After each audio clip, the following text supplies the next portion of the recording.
welcome back to Here We Go theme t-shirt design help video. This is chapter 2, editing the file in Adobe Illustrator. Now for the purposes of this tutorial, we'll be working in Adobe Illustrator CS5, and that is the minimum version for working with this file. They have been optimized for minimum versions of CS5. If you have lower versions of Illustrator, I don't recommend purchasing this template. So let's get started. First and foremost, let's open up the file. We'll go to File, Open, and I'll work on 3-color separation file right now. And once you open your Illustrator file, as you can see, you have 2 artboards here. We have a design created for the light version t-shirts and the design created for a dark version t-shirts. First, let's talk a little bit about the colors itself. Now, as you can notice, probably here in each color swatch, you have this little white triangle on the bottom, which basically means that these colors are so-called live colors, and or in Illustrator it's called global colors. And what that means is that all the colors are connected, so you don't have to go to each and every select each and every color individually, and that is especially good if you have a situation like this where you have maybe grouped colors or you have gradients. So you don't have to click on each and every one of these colors. All you have to do is change the color scheme entirely, and we're going to do this for white color variations. So I'm just going to make this red.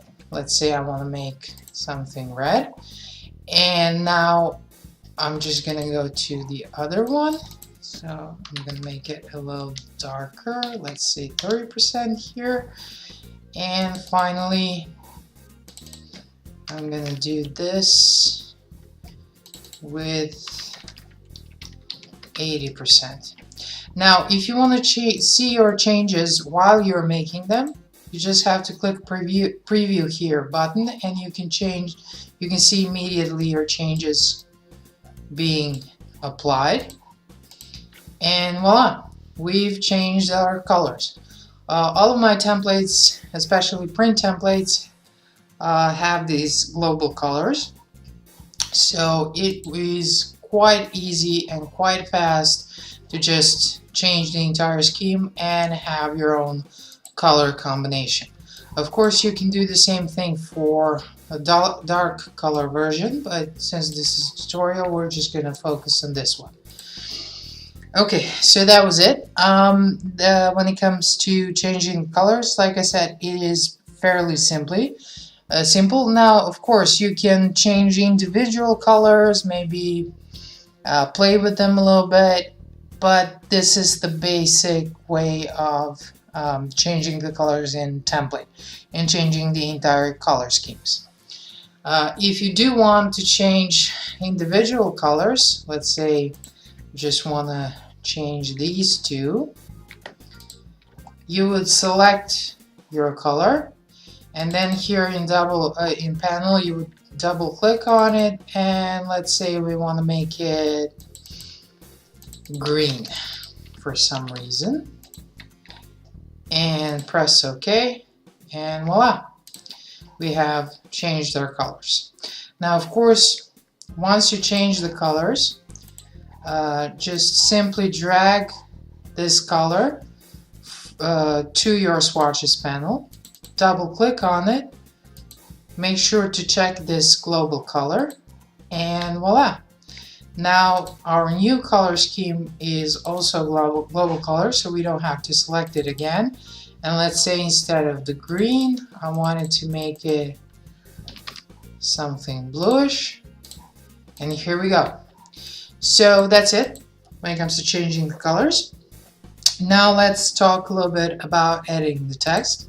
If you decided to work with the default text here in template, this is how the text will look like.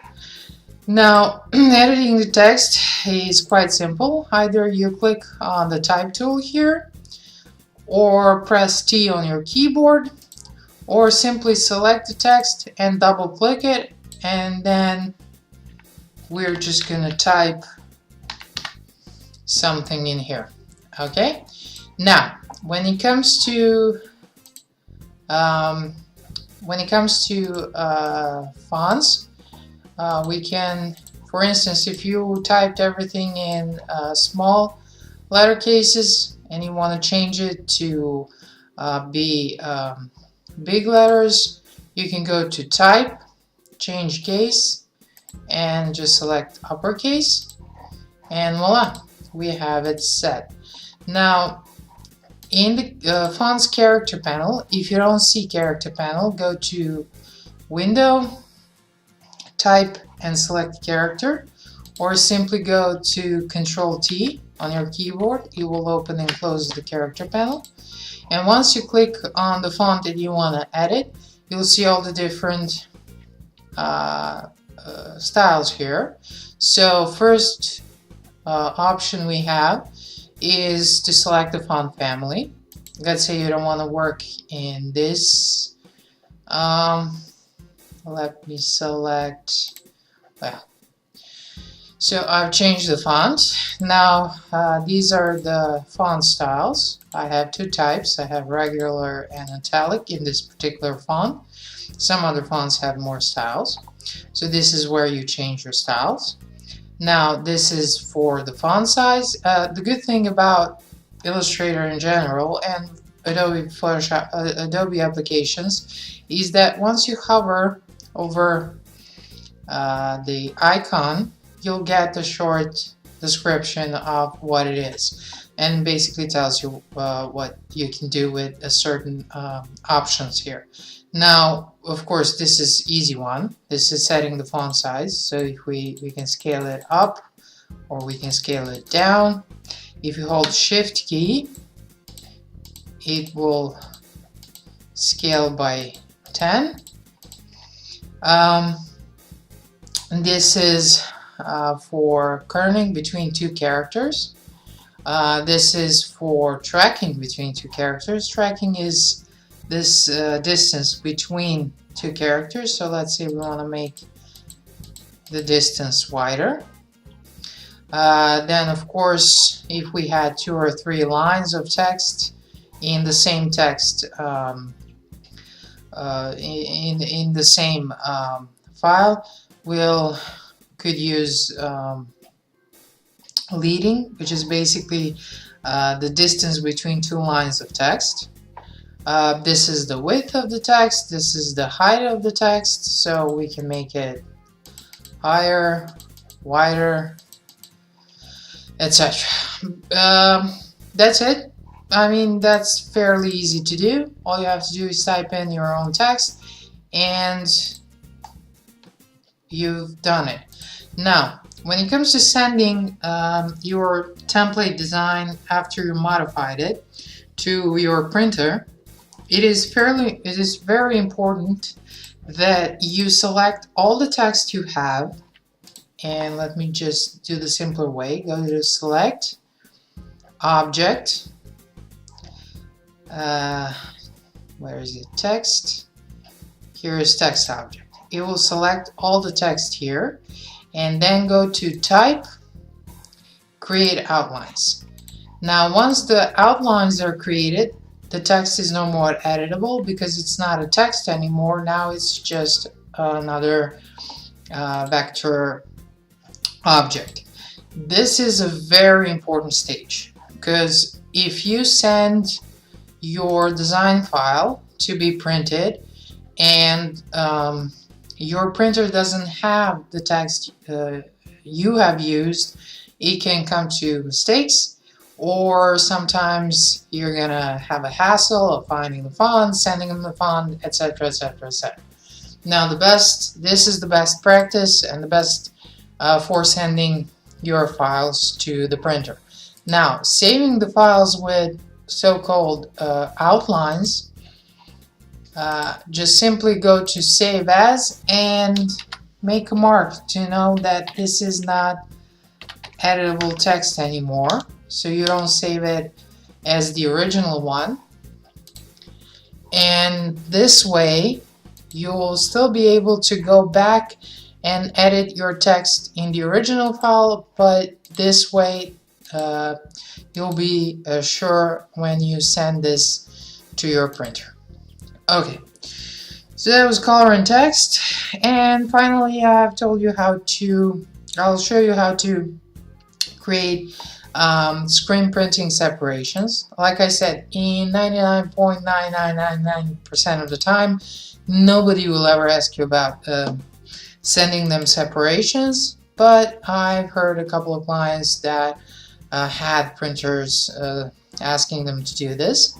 Now, the way we do this in Illustrator, after you have set up your file, after you have finished design, created outlines, etc., etc., we go to File, Print, and I'm just going to print it in Adobe PDF.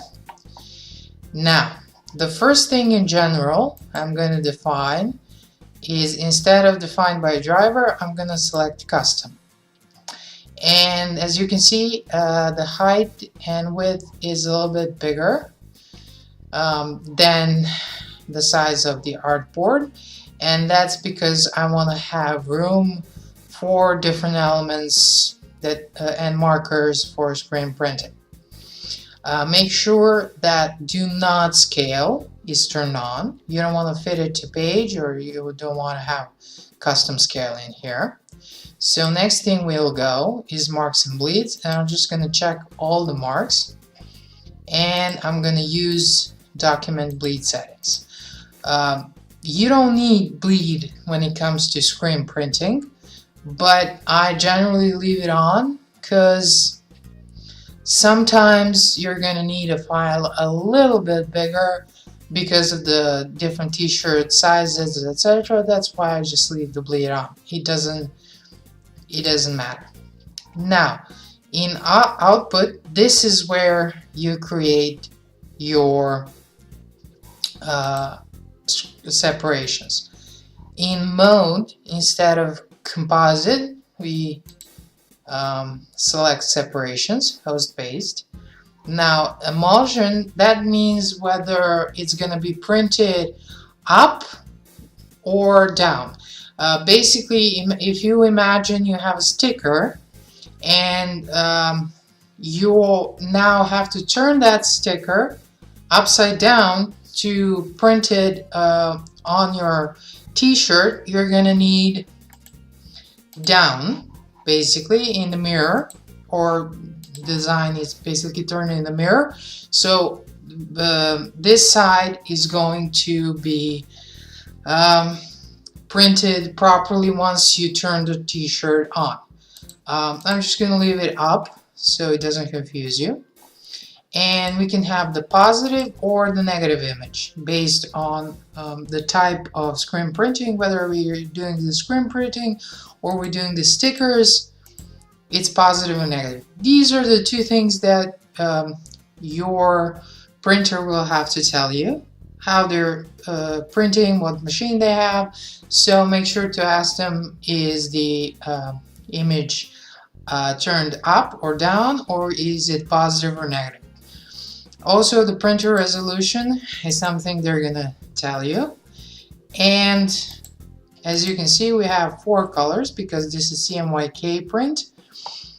And usually I just leave the angle as it is, but also this is the one thing that your printer is going to have to tell you: frequency, angle, and dot shape. This is why I say in 99.9999% of the cases you're not going to be doing this, because by the time your printer tells you everything you need to know in order to create separations, they could have created them themselves like 15 times over. Okay, when it comes to graphics, we just leave as it is. Color management, also this should be a good thing to ask your printer whether you want which kind of printer profile do they have. Advanced overprints, I'm going to preserve. Preset is going to be on high resolution. Let me select custom. That means that I want to convert all text to outlines and convert all strokes to outlines. Okay, and here's the summary. Now we do print, and it's going to be printing. Let me just put it on desktop. It's going to take a few seconds to print everything, and voila, we have our, and you can see the colors here. So we have the cyan, magenta, yellow, black, and then another one we have cyan, magenta, yellow, black. This is for the dark color separation, and that's it. Basically, that's everything you need to know in order to edit the template and work in it. If you have any questions or you need any additional explanations, please don't hesitate to send me an email and I'll try to respond as soon as possible. That was it. In the next tutorial, we'll talk about editing the template in Adobe InDesign. See you then. Bye.